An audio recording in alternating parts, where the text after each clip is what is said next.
True, nervous, very, very dreadfully nervous. I had been and am. But why will you say that I am mad? It is impossible to say how first the idea entered my brain, but once conceived, it haunted me day and night. I loved the old man. He had never wronged me. He had never given me insult. For his gold, I had no desire. I think it was his eye. Yes, it was this.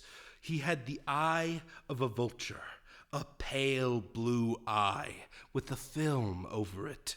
Whenever it fell upon me, my blood ran cold. And so I made up my mind to take the life of the old man, and thus rid myself of the eye forever. You fancy me mad. Madmen know nothing. But you should have seen me. You should have seen how wisely I proceeded, with what caution, with what foresight I went to work. I was never kinder to the old man than during the whole week before I killed him. And every night, about midnight, I turned the latch of his door and opened it, oh, so gently. And then, when I had made an opening sufficient for my head, I put in a dark lantern, all closed, that no light shone out, and then I thrust in my head. Oh, you would have laughed to see how cunningly I thrust it in. I moved it slowly, very slowly, so that I might not disturb the old man's sleep. It took me an hour to place my whole head within the opening, so far that I could see him as he lay upon his bed. Ha! I undid it just so much that a single thin ray fell upon the vulture eye. And this I did for 7 long nights, every night just at midnight. But I found the eye always closed, and so it was impossible to do the work, for it was not the old man who vexed me, but his evil eye. Upon the 8th night, I was more than usually cautious in opening the door. His room was as black as pitch, with the thick darkness, and so I knew that he could not see the opening of the door, and I kept pushing it on, steadily, steadily. I had my head in, and was about to open the lantern, when my thumb slipped upon the tin fastening, and the old man sprang up in bed, crying out, "Who's there?" I kept quite still, and said nothing. For a whole hour, I did not move a muscle.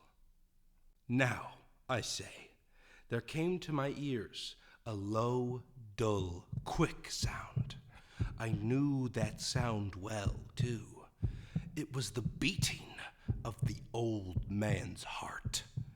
It increased my fury, as the beating of a drum stimulates the soldier into courage.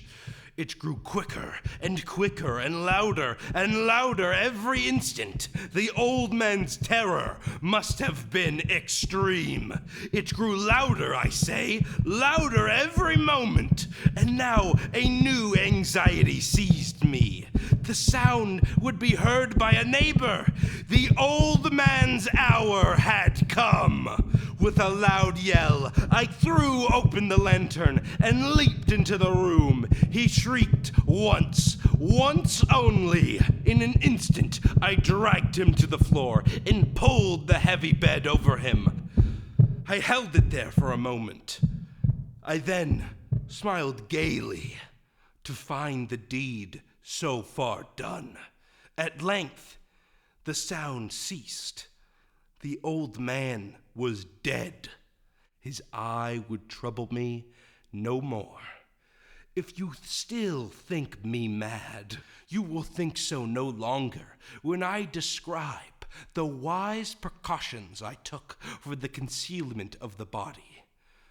The night waned, and I worked hastily, but in silence. First of all, I dismembered the corpse. I cut off the head, and the arms, and the legs. I then took up 3 planks from the flooring of the chamber, and deposited all between the scantlings.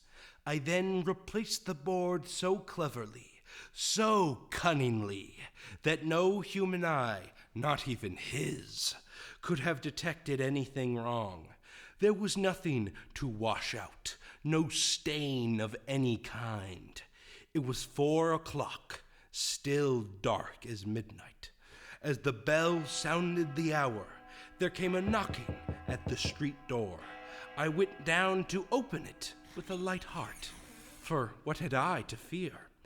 There entered 3 men, who introduced themselves as officers of the police. A shriek had been heard by a neighbor during the night.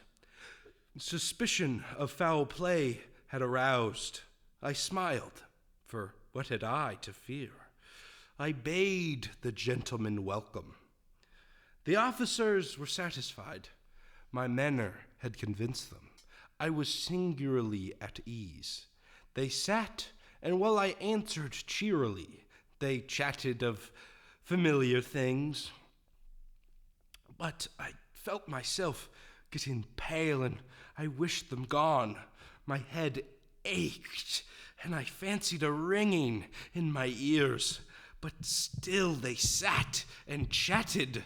At length I found the noise was not within my ears. Oh, God! What could I do? I foamed, I raved, I swore. It grew louder, louder, and louder. And still the men chatted pleasantly and smiled? Was it possible they heard not? Almighty God! No, no! They heard! They suspected! They knew! They were making a mockery of my horror. Anything was better than this agony.